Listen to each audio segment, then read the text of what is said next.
Okay, so I want to welcome everyone to this event. We have a very good turnout today. So this is the opening panel of the Taiwan film series organized by our postdoc, Po-hsi. And the topic of this series, as you guys have seen from the poster, is political violence and historical trauma. So today we're going to have two speakers. We'll have Po-hsi Chen, a postdoctoral fellow in Taiwanese studies at the University of Cambridge here, who works on pro-unification left-wing movements in Taiwan. And he studies the trans-Pacific circuits of banned books, radio shortwaves, and spoken drama, among many other things. So he'll be speaking first, and then that will be followed by Rachel Leow, who's an associate professor of modern East Asian history here also at the University of Cambridge. And she works on what she calls the large baggy geography spanning Northeast Asia, Southeast Asia, and sometimes seeping into South and Central Asia. So it's a reality that's poorly represented by the new nationalisms of the 20th century. So I'm looking forward to hearing both of our speakers' thoughts on the really interesting films we're going to be talking about today. And I'll let them begin. So welcome, Po-hsi.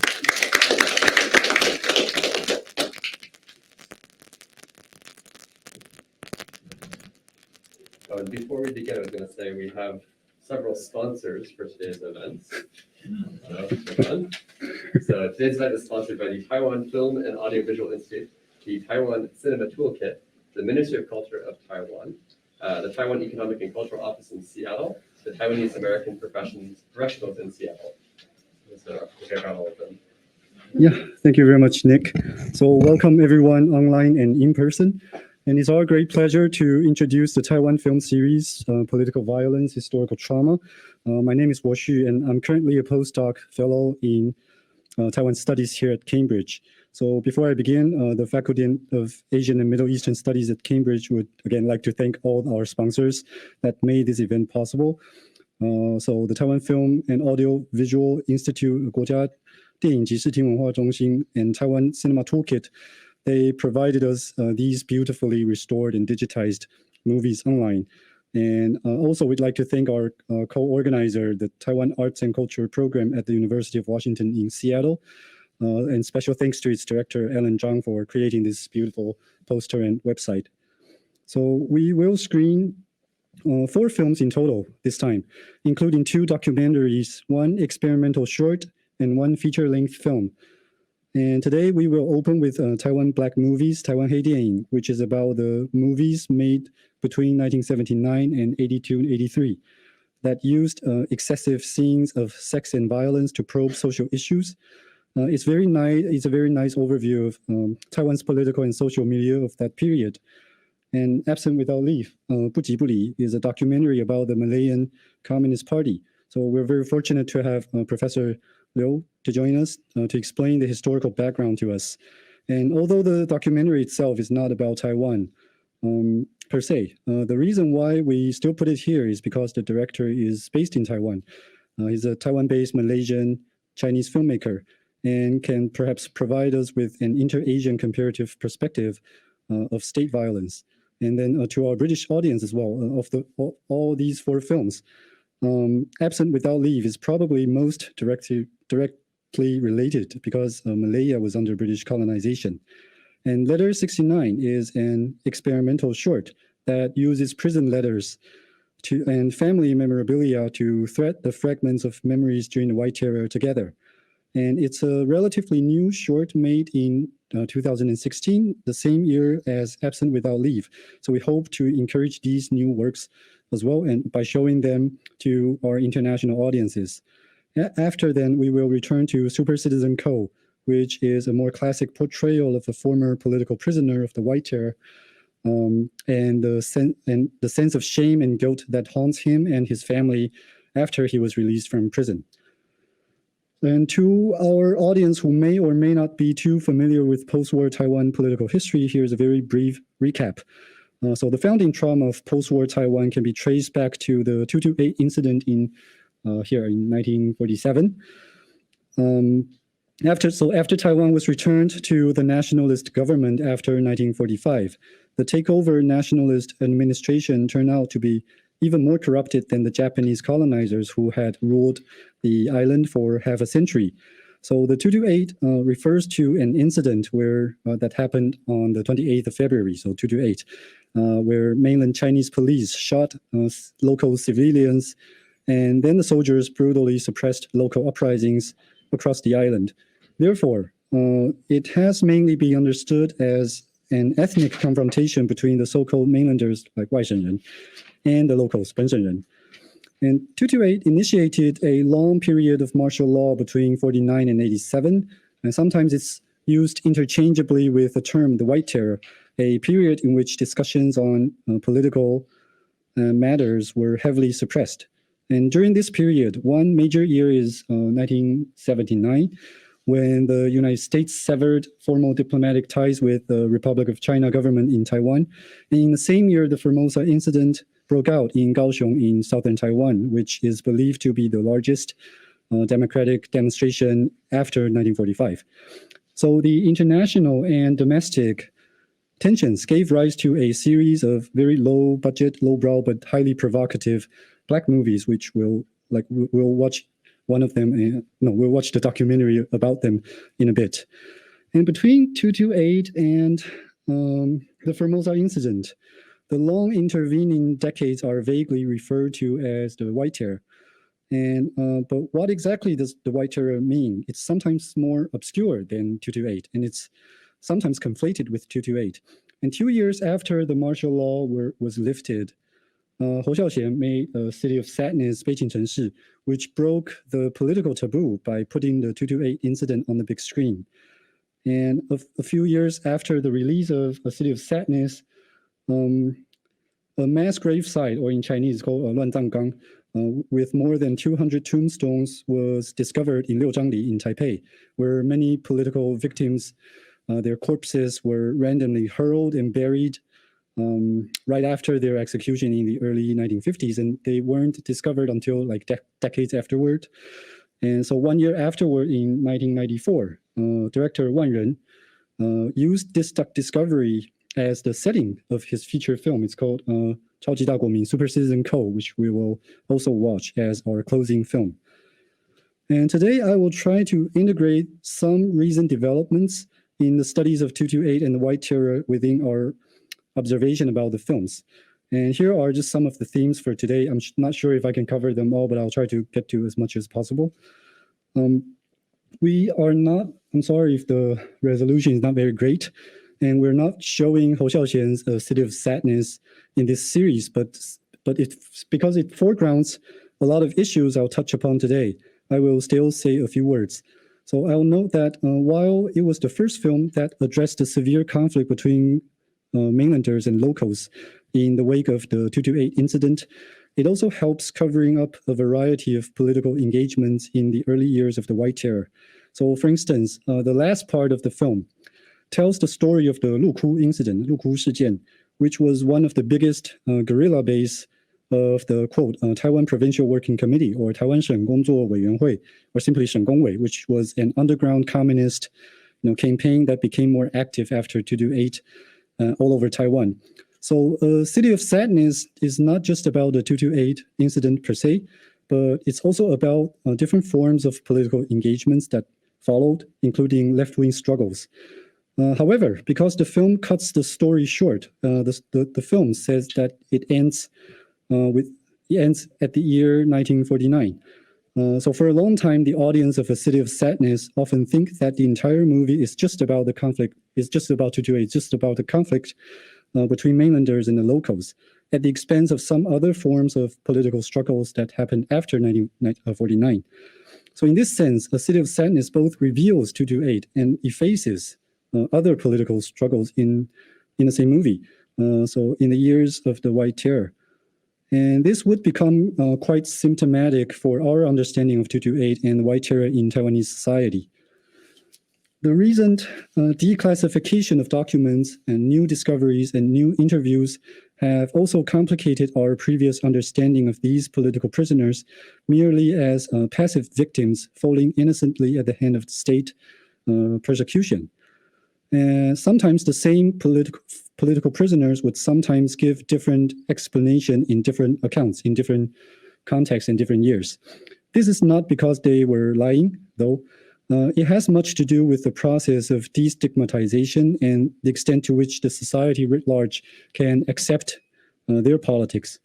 So sometimes the first, the first bunch of interviews began to surface in the late 1980s and throughout the entire 1990s. And during this period, the public was just beginning to broaden their understanding of these previously stigmatized victims by sympathizing with their innocence. So the 1990s just saw Taiwan's successful democratic transformation. So we tended to retrospectively map our later democratic experience of things like parliamentary politics, that kind of more peaceful struggle onto the political activists in the early 1950s. And we tend to understand them just as innocent victims or like peaceful intellectuals at most. The public in the 1990s was unable to imagine them as political activists in a more radical form. And therefore, when these former prisoners were interviewed in the 90s, they tended to present themselves as innocent victims. They were either being framed as communist or left-wing sympathizers by others or by secret agents. And for instance, here, I'm just giving one example. So on the left, you have this Zhou Xianlong who, when he was interviewed in 1998, he said that he wasn't in touch with this school teacher and he didn't know what the Socialist Youth League was. And he admitted all these testimonials just because he was frightened by the xinju, the instruments of torture, and by the sight of his cellmate being tortured. And so he at the end he emphasized that when I was just 16, 17 years old, how could I have been involved in, I was so innocent, how could I have been involved in all these political incidents? But later, like in 2012, he almost changed his testimonies entirely. So here he said that he actually knew this school teacher, Mr. Li, and he does know what this Socialist Youth League is about. And he was pissed, he was upset by what has been going on with his life. So he fully understood what this organization is about. And he even took an oath that was required by Mr. Li. So as you can see, this is not to suggest that they were distorting their past or they were being dishonest. It's not the case. Rather, they were kind of forced to tailor their own, their earlier career of political engagements according to the political climate at the time.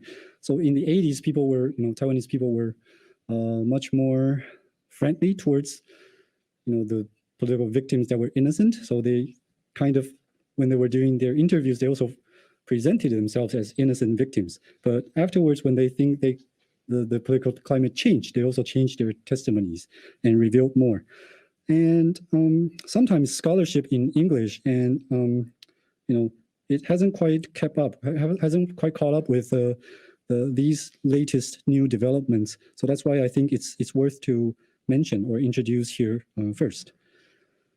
And besides their political engagement, these newly discovered documents also allowed us to take a deeper look into their family relationship. So in 2015, a book titled The Last Letters That Failed to Deliver, 无法送达的遗书, which collects many political prisoners' last family letters that should have been sent over maybe half a century ago.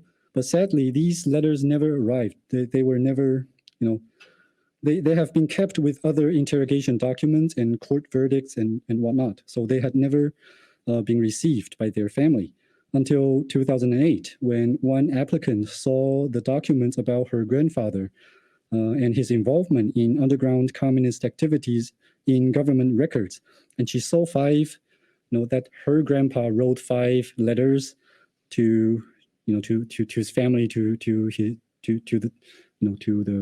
grandmother. And so this applicant asked the government to return them. But however, the government insisted that these documents belong to the state and they should not be returned to individuals, and which initiated this entire project. So for decades, the families of many political prisoners had been waiting to hear from these political prisoners. And sometimes these letters also reveal their romantic relationship, which makes us feel more intimate. But also at the same time, these letters also highlight the conflict between the family duty on the one hand and their political ideals on the other. And we will see these conflicts in many of the films that we're going to screen in this series. And this made the family and relatives of the former political prisoners, the quote-unquote 狱外之囚, the prisoners outside the prison, as they are termed in a recent collections of interviews. Because the family members, especially the female relatives, they were often stigmatized and bullied as they grew up or as they bring up the children. They're sort of like, prisoners not in prison, but outside. And many of them have very mixed feelings for their imprisoned family members, sometimes hatred and sometimes indifference. So in this sense, the tactile and epistolary turn also becomes a way for them to reconcile through reading this epistolary form of literature in a very tactile way has become a very important venue for them to reconcile with their male relatives in prison. And the same can certainly be said of Absent Without Leave, which begins with the director's inability to communicate with his father. But as he digs deeper, he finds that his father was himself never properly fathered because the grandfather joined the Malayan Communist Party and died very young when his father was just 3 years old. So his uncovering of the stories about the Malayan Communist Party, or MCP, became a way for him to find his paternal lineage.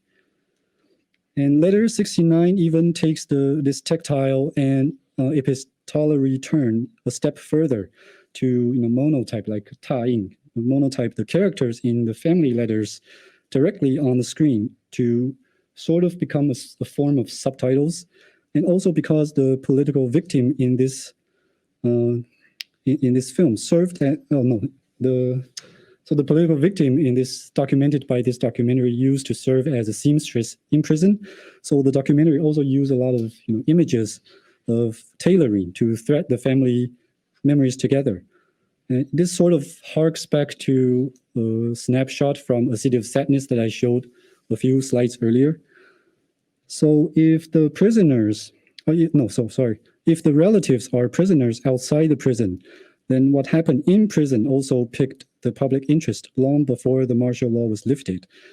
Taiwan Black movies, which we will watch in an hour, is important in this respect. So while A City of Sadness on the upper left corner is famous for a prison scene, it was not the first film to show this. The first Black movie, the first era step, 错误的第一步 on the bottom, was arguably the first Taiwanese movie to take us inside the prison 10 years before A City of Sadness did. Many audiences went to see this movie not just for its exciting plot, but also for its visual representation and depiction of the scene inside the prison, which they might have long heard about but never got to see themselves. So this brings us to the question of voyeurism.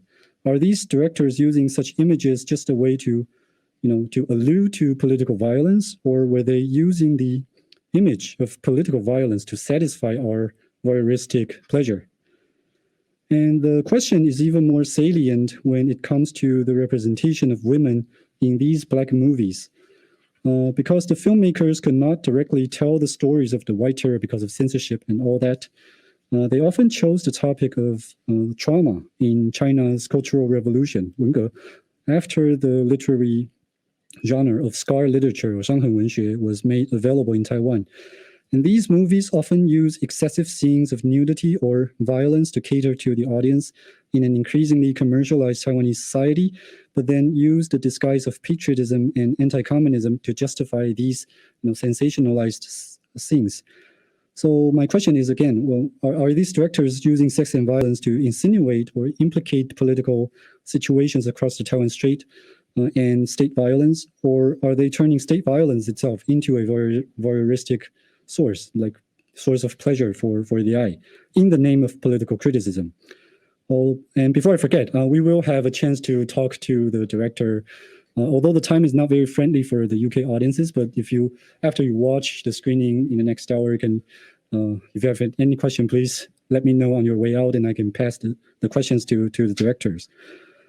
And I probably don't have time to get to all of these representation of tombstones, but they are also important. So I encourage you to pay attention to them when you watch some of these films. And finally, I just want to say a few words about MCP, the Malayan Communist Party in Taiwan, to pave the way for our next speaker. Sinophone Malaysian literature has been a big topic in North American Sinophone studies in the past 15 years.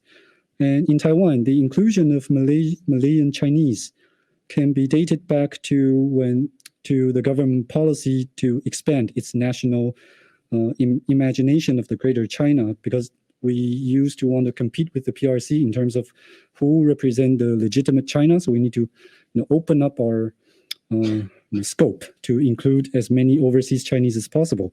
But as it turns out, novelists like Huang Jingshu, Zhang Guixing, and so on, they all wrote about Malayan communists in this anti-communist country. So, and they published it here in Taiwan. And these works are highly recognized by English readers and scholarship. And a few years ago, there was another, a movie called The Garden of Evening Mist, 西屋花园, and its director is also Taiwanese. So yeah, I'm just wondering why there is such a trend in the cultural productions about the MCP based in Taiwan. And there's another recent study on overseas Chinese students from Malaya who were victimized during the White Terror. It's called The Original Sin of Bloodline, 血统的原罪. And yeah, so these seem even more productive and more international recognized stories about the White Terror victims. So perhaps our writers and filmmakers and producers can also learn from these Malayan communist cultural productions. So with that said, I will conclude my presentation today, and I'll hand over to Professor Leow. Yeah, thank you very much.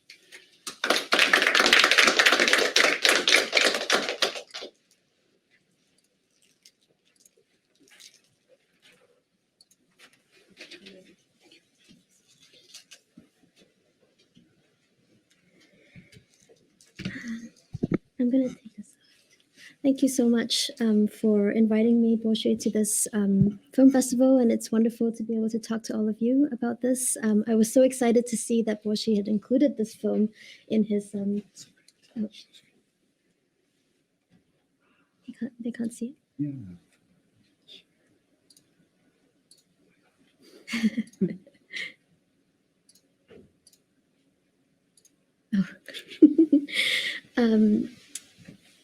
Great.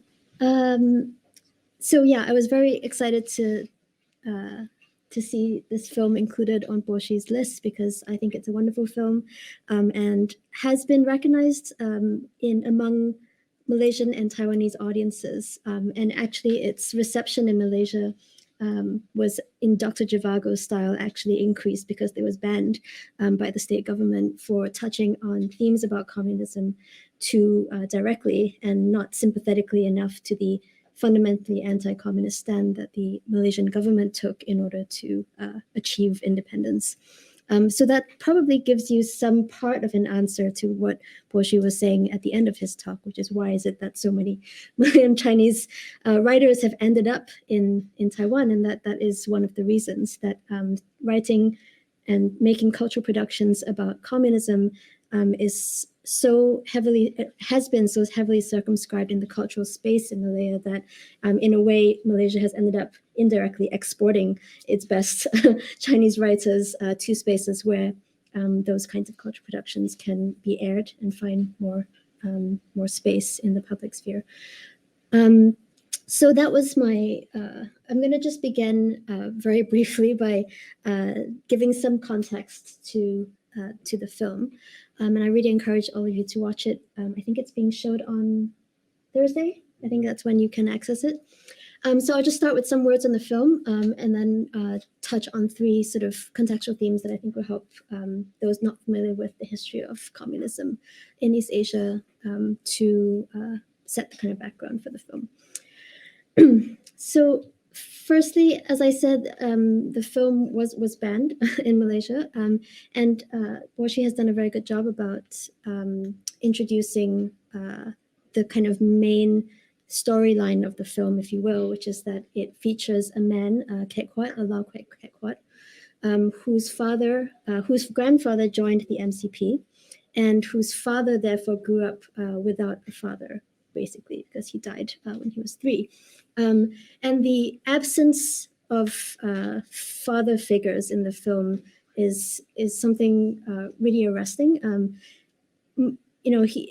I think that the creation of the film itself was a kind of personal journey for Leow, trying to kind of reconnect with his paternal lineage, both the absent one because the grandfather died, but also a father who spends quite a bit of the early parts of the film being quite grudging and taciturn and quite unwilling to speak. And when I talked to Kit Kwat last year about his film, he was very forthcoming about the fact that he, making the film with his father and having the camera there as a kind of interface between this more or less emotionally absent father and the history that he was trying to recreate was itself a kind of artistic act, a struggle, an emotional struggle against the past that was being constantly kind of erased, both emotionally, but also, as he explores in the film, by state narratives about the emergency. And just as a point of interest, he actually shares a surname with me, but spells it differently. So that's kind of diaspora Chinese communities for you. So I wanted to just kind of touch on some salient aspects of the film that I thought could be usefully historically contextualized. And the film is essentially set in the period of the Malayan emergency, which we can think of, I think Po-hsi used the term original sin. The Malayan emergency is often thought of as Malaya's original sin. It was a communist revolutionary insurgency in Malaya against British rule, which began at the height of the Cold War, or the beginning of the Cold War in Asia in 1948. But it was not just a revolutionary insurgency by doctrinal Marxists. In fact, there's a big question mark about whether the people who went into the jungle and took up arms were doctrinally Marxist at all. It was really part of a broader left-wing anti-colonial movement that included a wide range of political actors on the spectrum to the left, including hardcore communists, but also social democrats, socialists, centrists, so forth. And the move towards independence in 1957 was effectively conducted by besting the progressive left in Malaysian politics, including the hardcore communists, but also in a way silencing the kind of strikes and boycotts and labor movements that were such a fundamental driver and mass mobilization towards independence, resulting in a kind of myth, I think, that Malaya gained independence peacefully.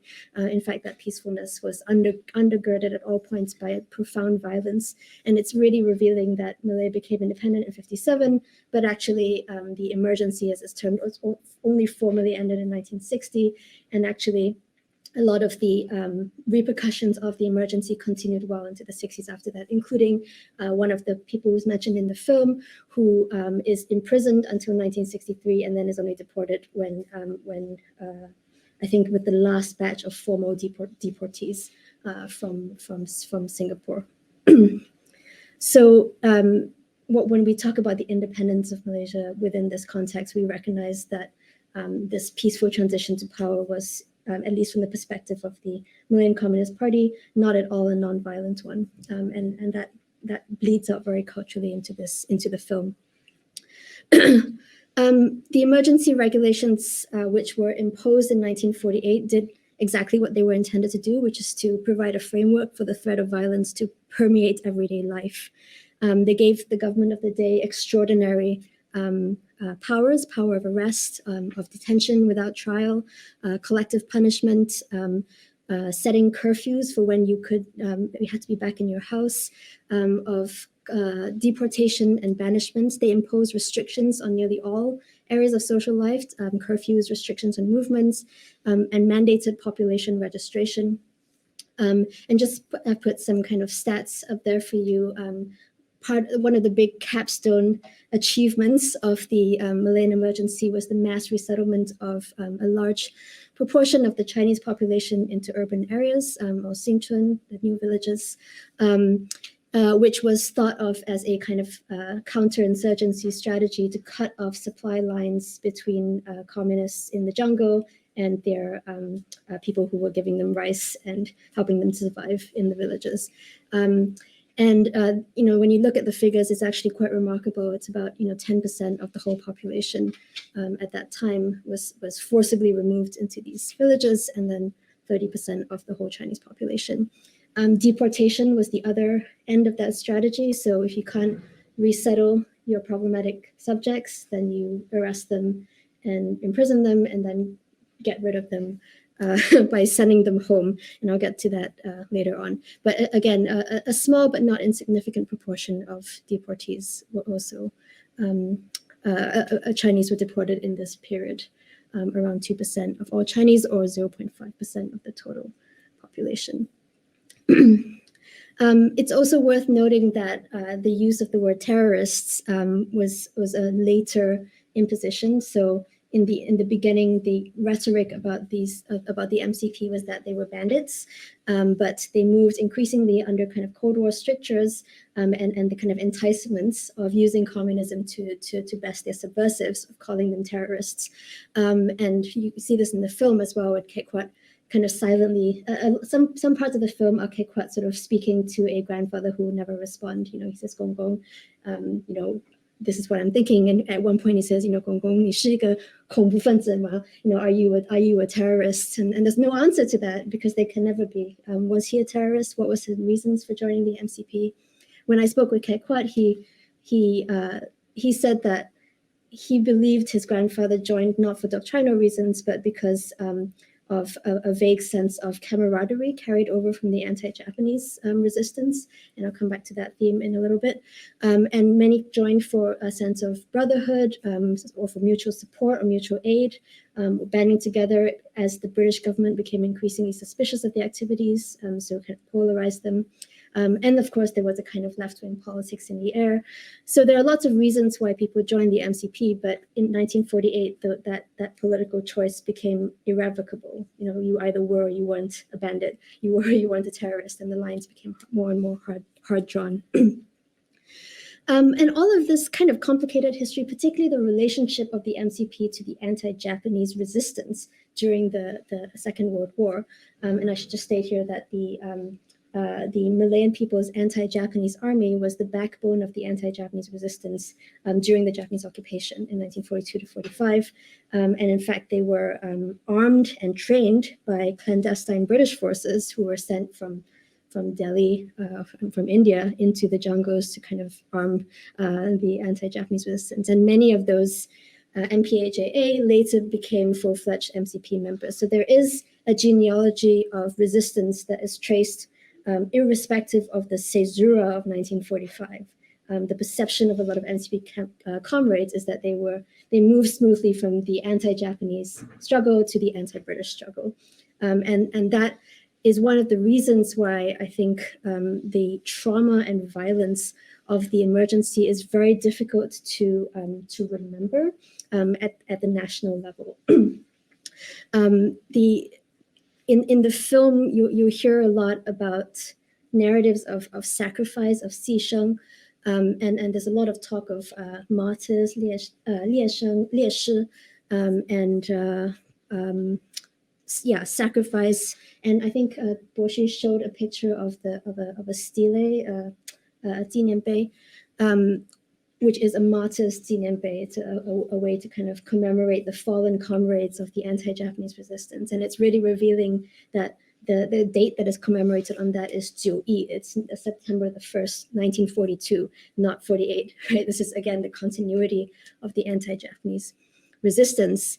But how do you commemorate the MCP in its contributions to national Malaysian independence, right? How do you commemorate a group of people who, yes, did proto-national things by resisting the Japanese when Malaya was under attack, but then themselves became the target of a civil war that was the suppression of them was a condition of independence in 1957. So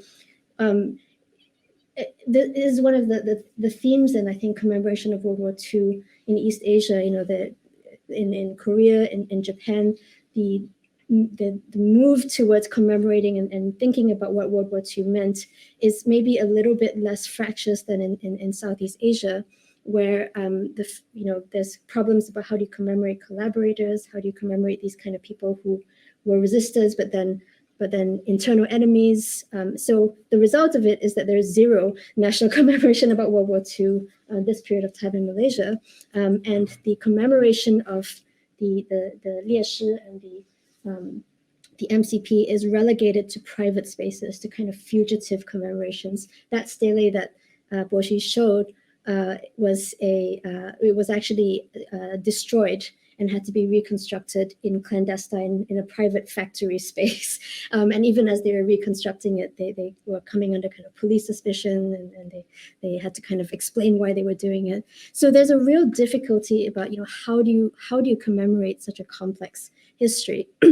And I think this is, again, one of the reasons why we have the only forms of kind of cultural production and cultural memory about the communists, the Chinese communists, having to take place outside Malaya, essentially.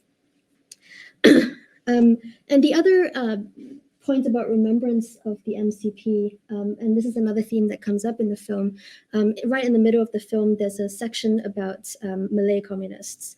And this is a very important self-narrativization about how national the MCP is, that they position themselves in the genealogy of nationalist resistance as having achieved a truly multiracial front, an anti-resistance front that included the Chinese, the Malays, and the Indians, all working together to bring down the colonial state, first the Japanese and then the colonial state. And that kind of rhetoric, again, is important. It's important to the MCP's self-identification because it does not want to be seen as a purely Chinese party. It wants to be seen as a multiracial national party. There's a big question mark about how much that is wishful thinking, but that theme is very much in the film. And towards the end of the film, the Kekwat goes to the peace villages in the south of Thailand, which is where a lot of the MCP members were exiled to over the course of the first and then the second emergency in the 1960s and 70s.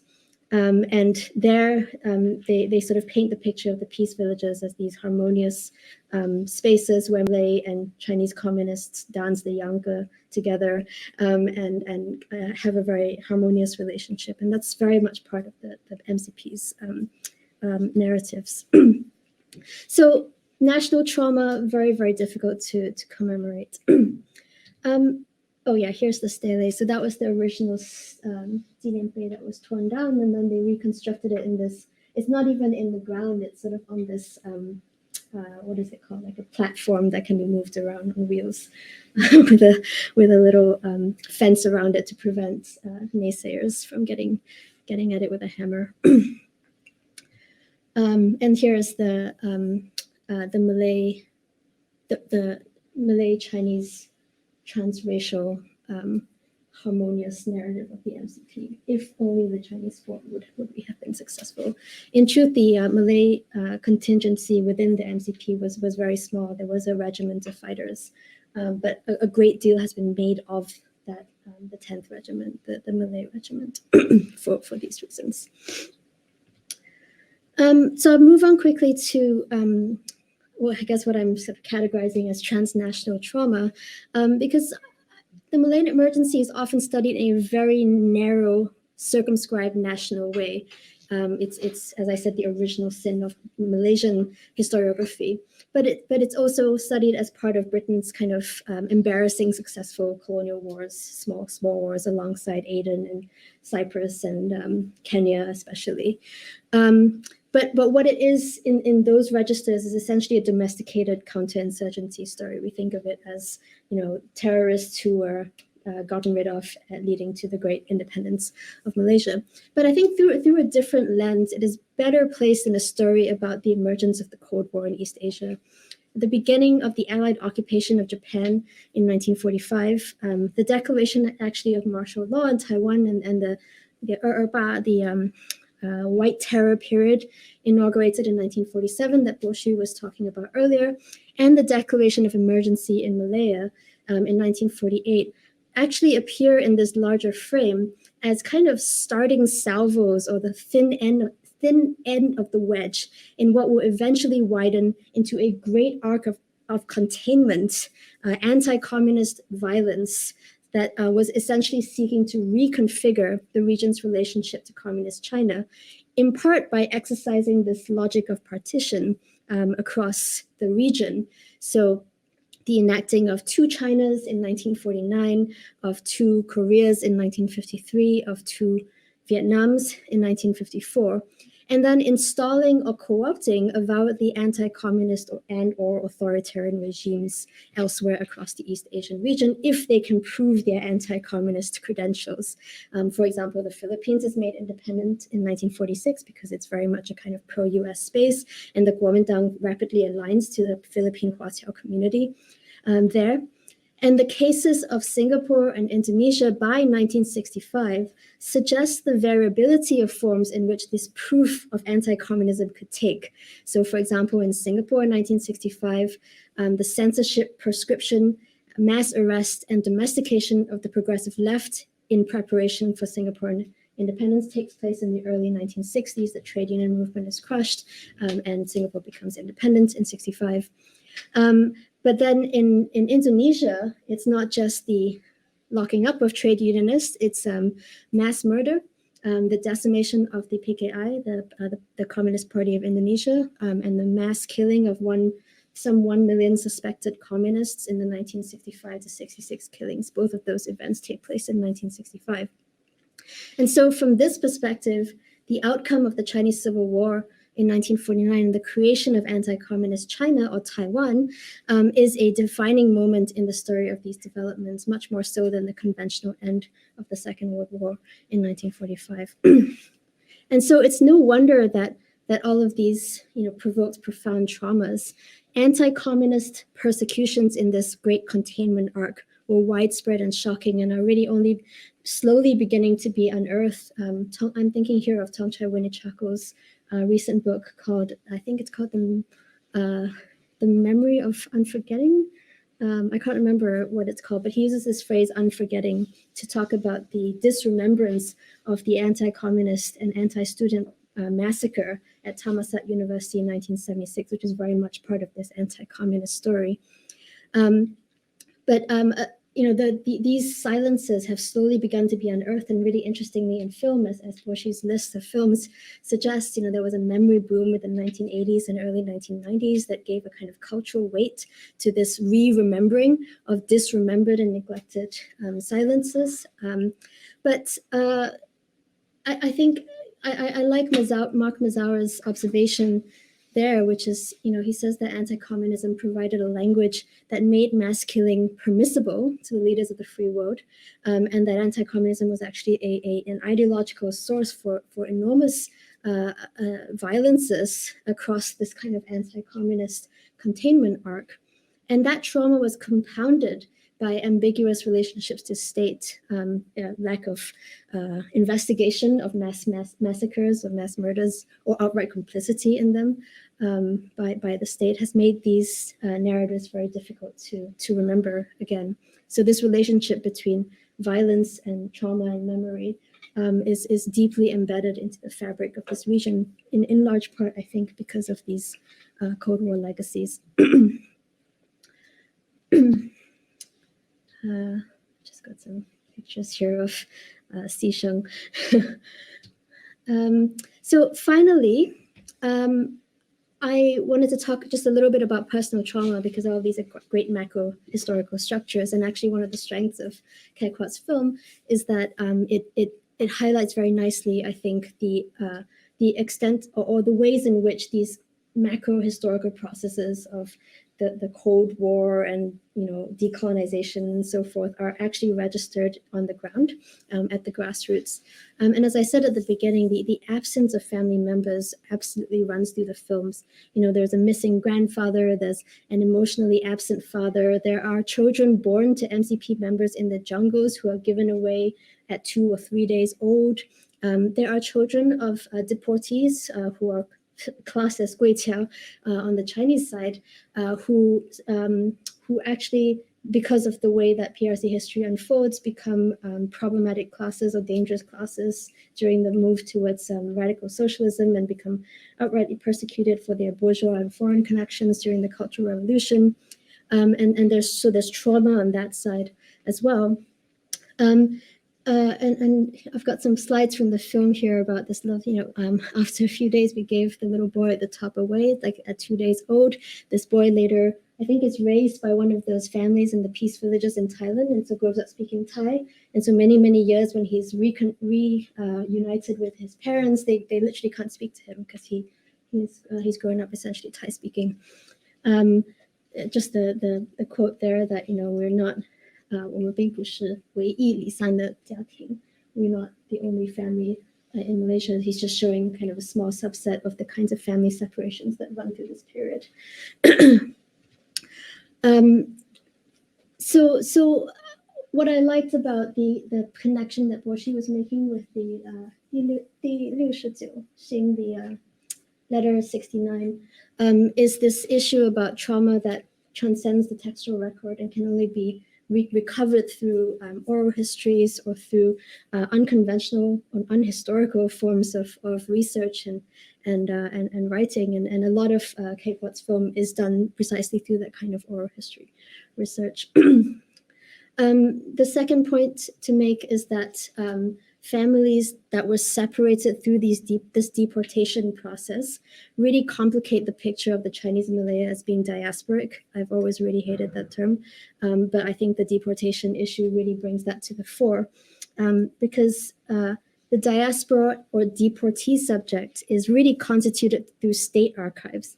So on the Malaya sending side, these deportees are seen as going home. So we have David Rees-William de Serres saying, deportation is not a punishment. It amounts to no more than a free passage to the banishee's own country. And then on the receiving side, someone like He Xiangning, who heads up the Qiaowu Bureau, says, these are 回国的侨胞, like they're Qiaobao compatriots who are coming home. But the reality of it is that the separation of the family members, where many family members get left behind, are completely broken off from their relatives violently often. So husbands and wives are separated, grandfathers and grandchildren are separated. And I like what Po-hsi was saying earlier about the white terror female interviewees who experience prison outside prison. Ironically, though, in the Malayan case, the prison outside the prison is in a whole other country. These are people who can never be reunited with their relatives because of the completeness of the exile and the deportation process. Some of them will find their ways back to meet each other after laws are liberalized in Hong Kong in the 1990s, I think. So you have a few reunification stories, but on the whole, many of these families are divided forever. So the conditions in which they return to China are fundamentally traumatic. So I guess the last point to make is that because also because Po-hsi mentioned the female story, and because it's International Women's Day, I will note that in a lot of these recoveries of traumatic memories, women do seem to be able to serve as narrators of traumatic past. It's quite visible in Kek Wat's film how garrulous the women are compared to how taciturn and grudging the father is about sharing his life story.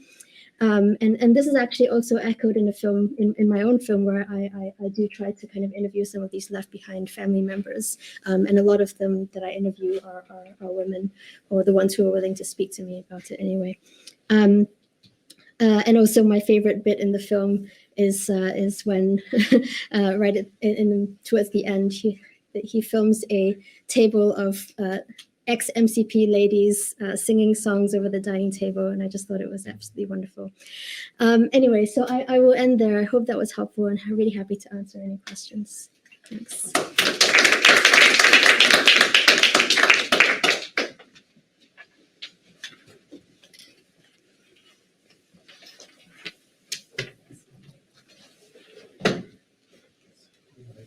So, yeah, maybe. So sorry to our online audience. I just realized that our screens are not shared.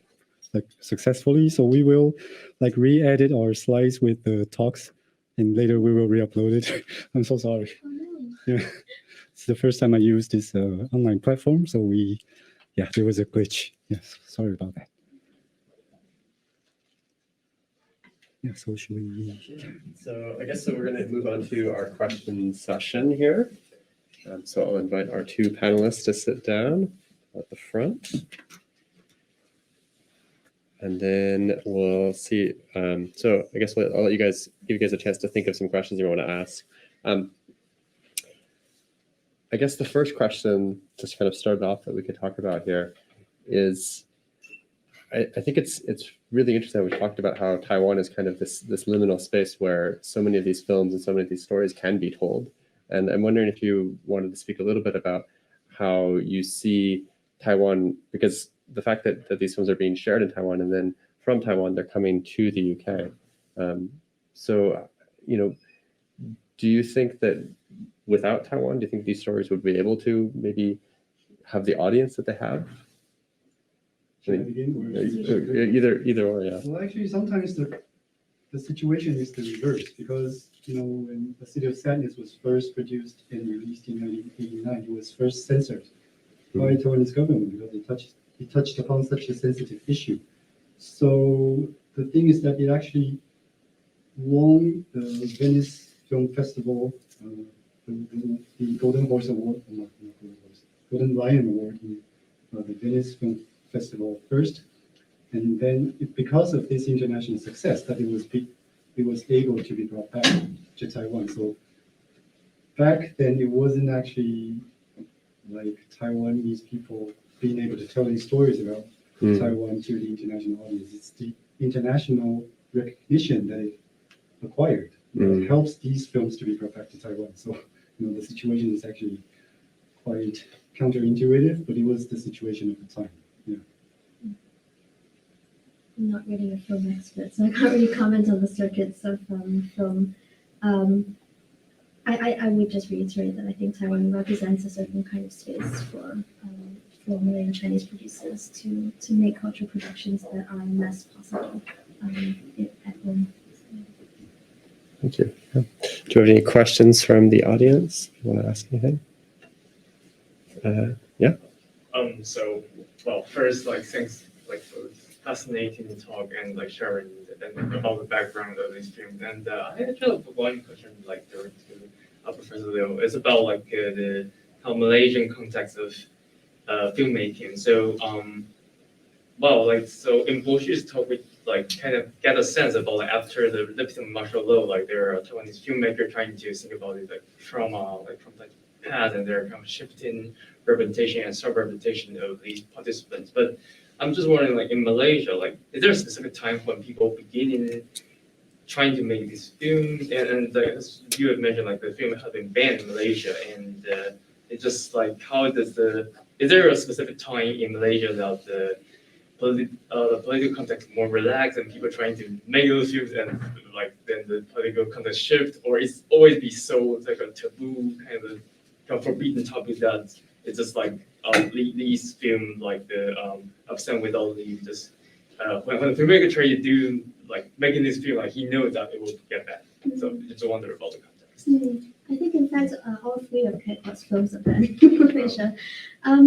Yeah, it's a good question. I as I said, I'm not really a film historian, but my sense is that sort of the 1990s and early 2000s began to see, and I think that's less to do with the state than to do with a kind of generational shift in filmmakers interested in making these kinds of films about history.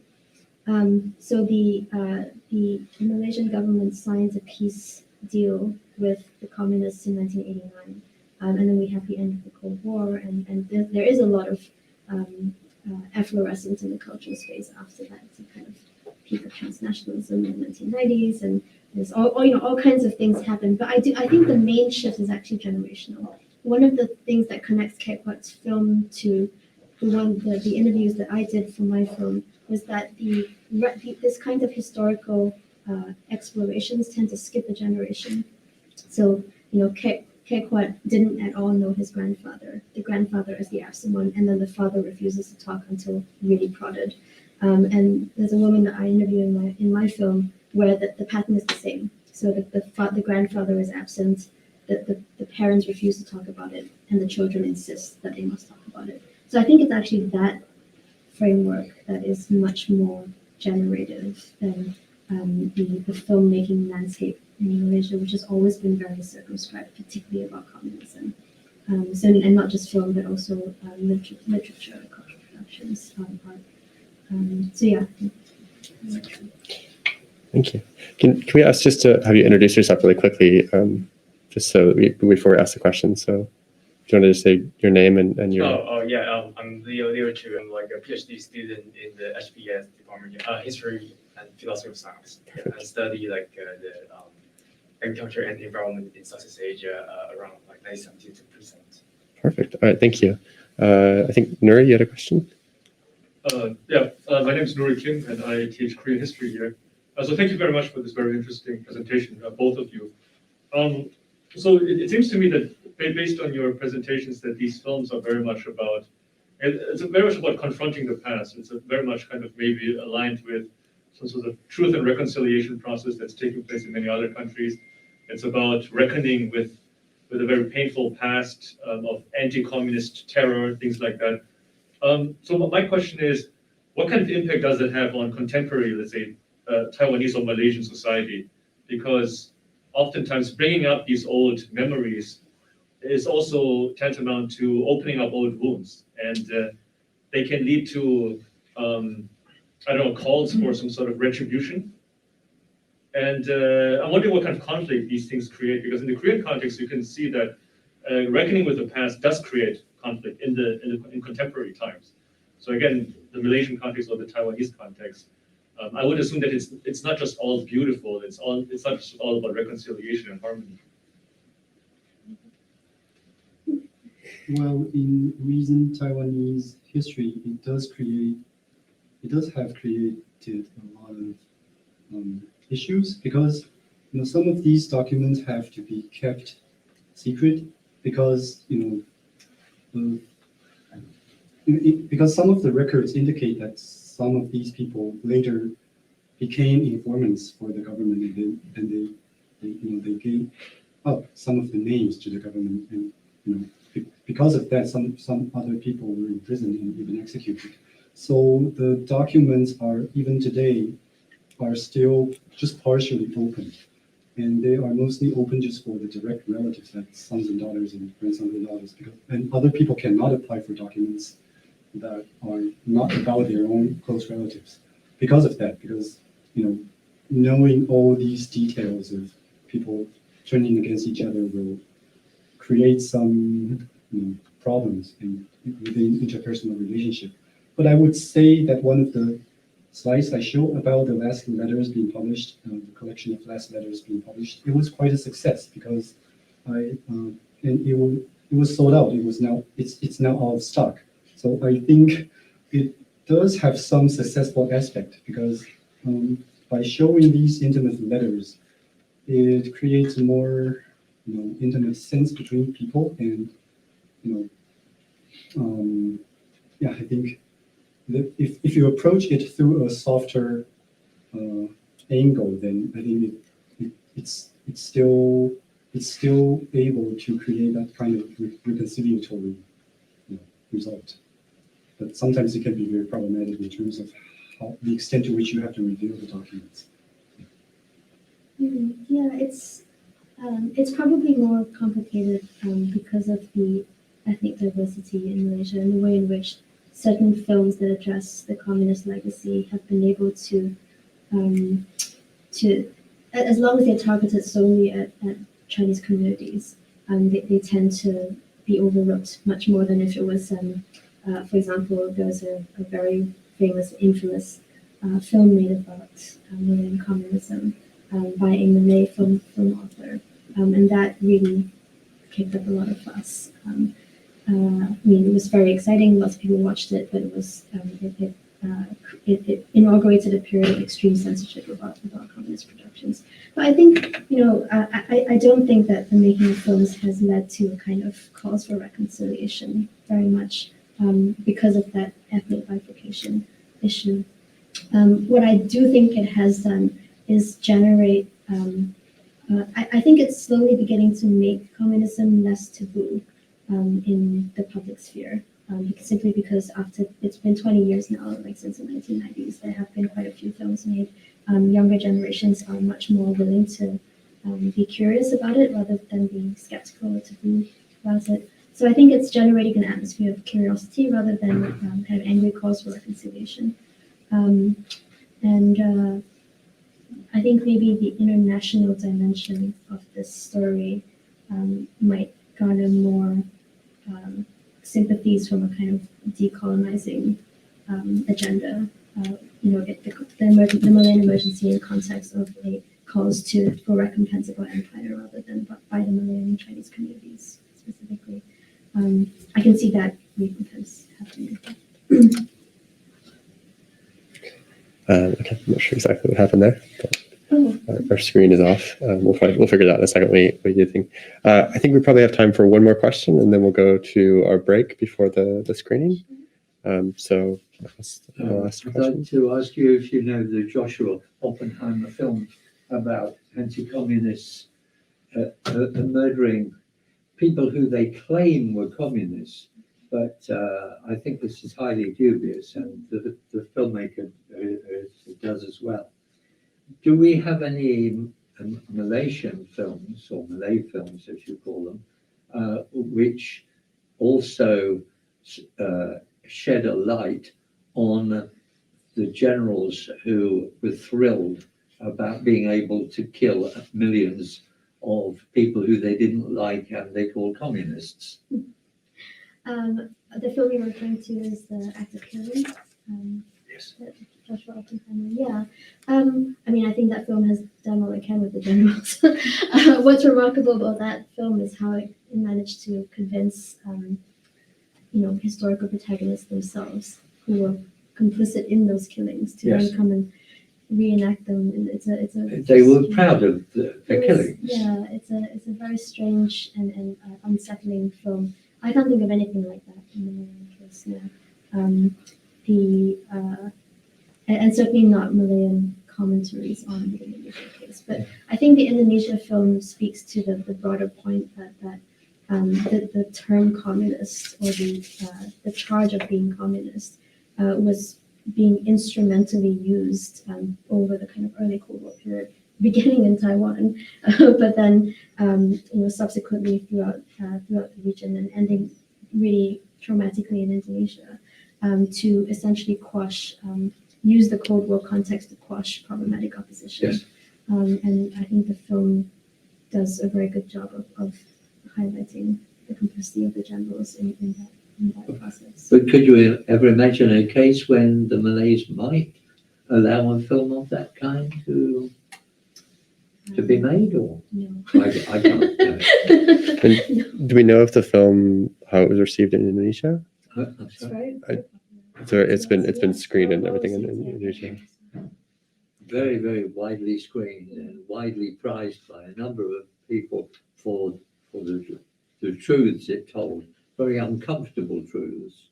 And the Indonesians didn't ban it because it was in their political interest at the time to show how the particular regime was extremely cruel and barbarous indeed. There are interesting kind of critiques of that kind of the Japanese during the occupation in Malaya. There was a massacre of Chinese civilians. I think I want to say February 1942 when the Japanese came. And that is another kind of trauma moment, but it's very limited because of its ethnic dimension, very limited to the Chinese community. Again, so it's not a massacre that generates the kind of broader sympathies that would need to be able to turn it into a moment of national trauma that could be shared, like in the Indonesian case. So it's called the Suting or Suting, and that's endlessly commemorated in the Chinese community, but almost not at all outside. Thank you. I think we'll find also that the film that we're just about to watch also kind of has a similar situation where there's been a kind of a reappraisal of the Taiwanese past after the democracy movement. So I think there'll be a nice tie in there. So we'll take a 10-minute break. And if anyone has questions, they can feel free to come up and ask, I think, our panelists. They'd be okay with that. And we'll reconvene and show our film, Taiwan Black Films by Ho Jiran, director. Thank you.